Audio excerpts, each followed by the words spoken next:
Hello YouTube. I know it's been a while since I've made a video. I've neglected all of you and I'm very sorry, but I've been busy.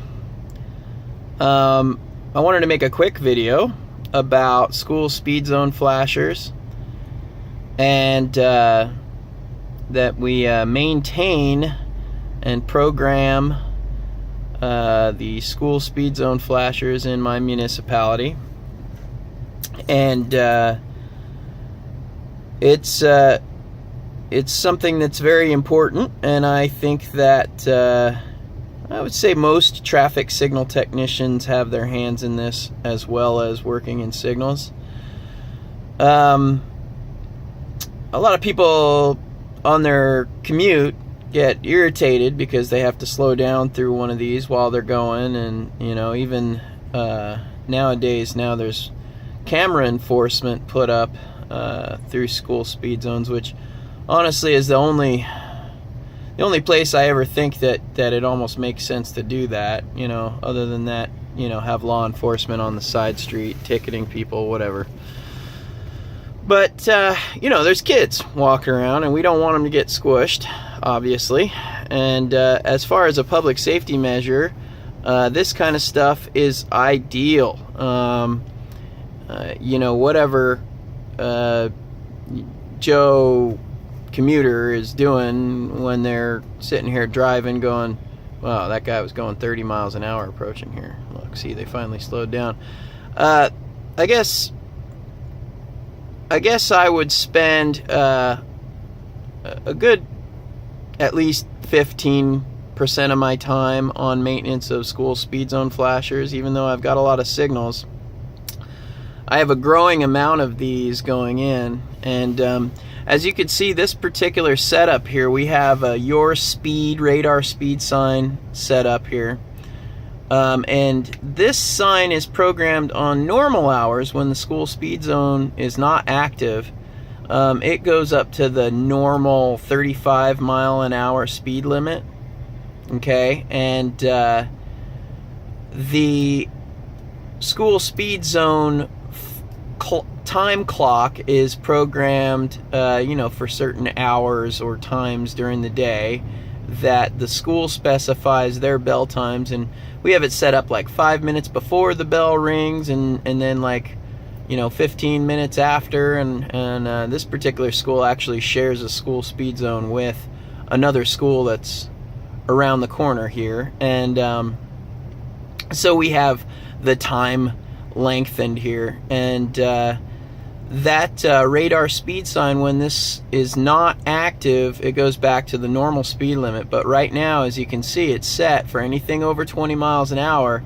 It'll give folks that slow down, and it's just kind of like an added extra warning to drivers that they need to hit the brakes before they hit this school speed zone area here. As you can see up above, we've got these guys attached to a solar array. We've got a solar panel on top, and then we've got a solar panel down below. And this is, I don't know if you can tell, but there's big tall trees here. So you know, in order to get that solar to work for both of those devices, because keep in mind, we've got those two LEDs that are wig-wagging all the time, and then you've got the radar speed sign that is active 24 hours a day. Those flashing lights are only on, obviously, when the school speed zone is active. But since the demand is high for that your speed sign, what we've decided to do is actually have two completely separate charging circuits. So there's, believe it or not, there's two batteries down there. And you can see that there's a panel facing this way, and there's also a little cabinet on the other side over there facing the opposite direction. So there's two batteries there, and one battery is on a charging circuit just for that your speed sign, and the other is on a separate charging circuit for the school speed zone flasher.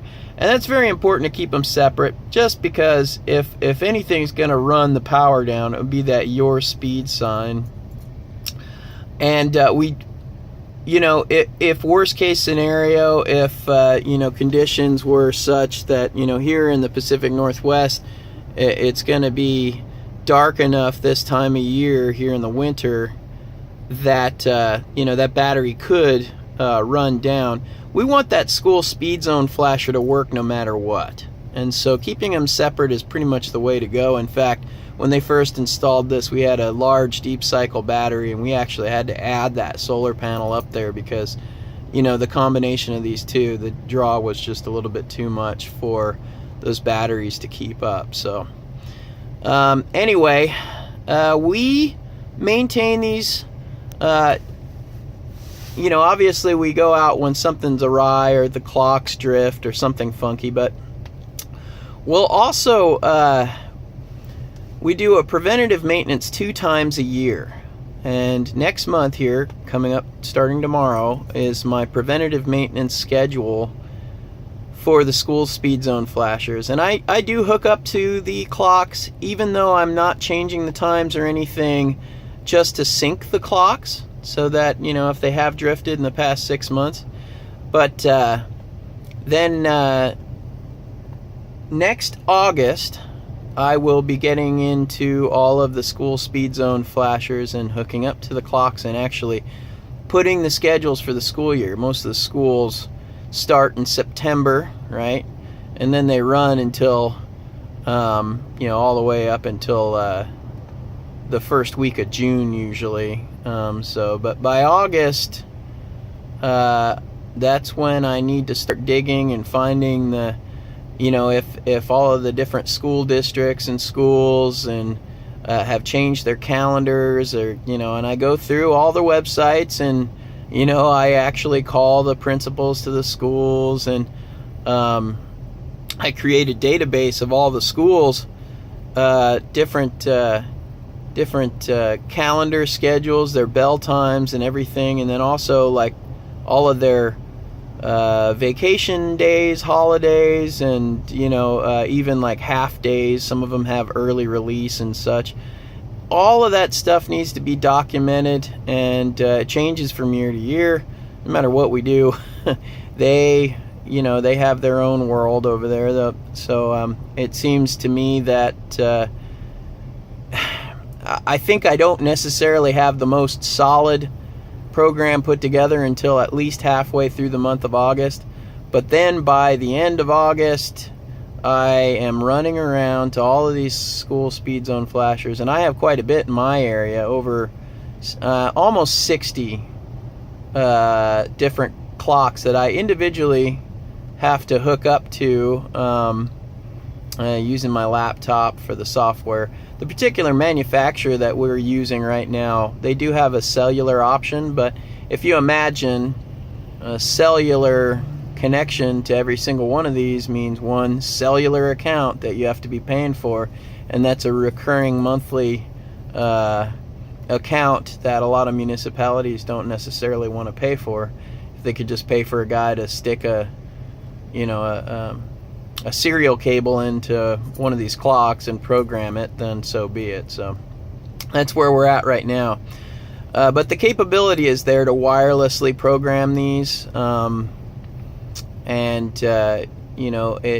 if you have a handful of clocks out there, then I recommend that you can go and do it. Or if they're in very remote locations, we have some school speed zone flashers that are located on the island, off in the Puget Sound area. So you actually would have to get on the ferry boat and then ride the ferry across, and it pretty much takes up the whole day to go out there.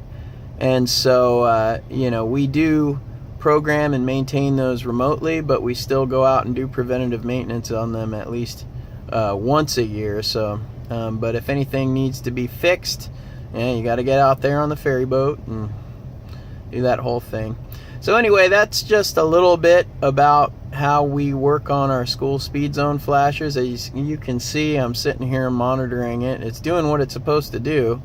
I had been told that it is actually doing this when the school speed zone is not active, and that your speed sign is still telling people to slow down over 20 miles an hour when it should be set at 35 miles an hour. So now I'm going to hook up to it, and that one's actually wireless. Is a Bluetooth connection to that guy, and I'm going to hook up to it and verify that the clock is set correctly and all is well, if it's in sync with that thing. But when this school speed zone is no longer active, which is coming up here in another 13 minutes, I will be able to see what's going on there. And anyway, thank you very much for watching the video. Go ahead if you like my video, and then click subscribe, like, all of that good stuff. And don't hesitate to leave any comments down below. I'll do my best to try and get back to you. And you can also share a little bit of information about how you maintain school speed zone flashers, or even how much they irritate you. Have a nice day. Catch you later.